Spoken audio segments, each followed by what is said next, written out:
ربیع الاول کا مہینہ آ چکا ہے۔ اس میں ہم دیکھتے ہیں کہ ایک طبقہ اپنے گھروں اور بازاروں کو سجاتا ہے، خوب نظر و نیاز کا اہتمام کرتا ہے، اور اس مہینے کی 12 تاریخ کو ملک بھر میں جلوس نکالے جاتے ہیں۔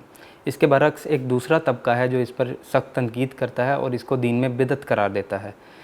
تو ایک عام مسلمان کا ایسے موقع پر کیا رویہ ہونا چاہیے؟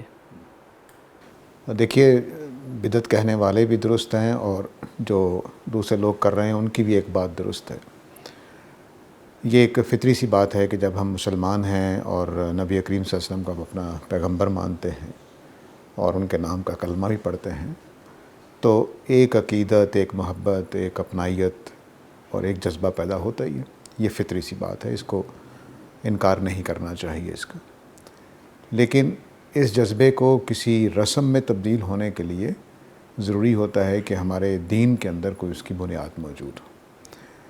یہ واضح رہنا چاہیے کہ جب بھی ہم کوئی نئی رسم دین کے اندر شامل کرتے ہیں، نیا تہوار شامل کرتے ہیں یا کوئی نیا عمل دین میں شامل کرتے ہیں تو وہ بلا شبہ بدعت ہے۔ اس کی ہمیں اجازت نہیں ہے کہ ہم اپنی طرف سے کوئی تہوار، کوئی رسم، کوئی عبادت کا عمل نیا اضافہ کر دیں۔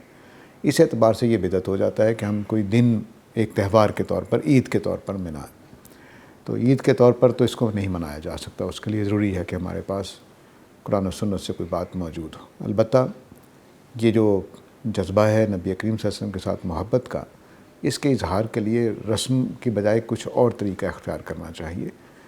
مثال کے طور پر نبی کریم صلی اللہ علیہ وسلم کی ولادت کے دن آپ کوئی بچوں کو نبی صلی اللہ علیہ وسلم کے بعد تعارف کرائیں، ان کی زندگی کے اچھے واقعات سنا دیں، ان کے سیرت کے اوپر کچھ جو آپ کی تاریخ ہے پوری اس کو سنا دیں، سمان حیات جس کو کہتے ہیں۔ تو یہ چیزیں ہونی چاہیے، بجائے اس کے کہ ہم کوئی رسم و رواج میں پڑ جائیں، کوئی رسم بنا لیں، کوئی عید بنا لیں، تو یہ نہیں کرنا چاہیے۔ دوسری بات یہ بھی سمجھنی چاہیے کہ نبی جو ہوتے ہیں وہ ایک دن کی شخصیت نہیں ہوتے۔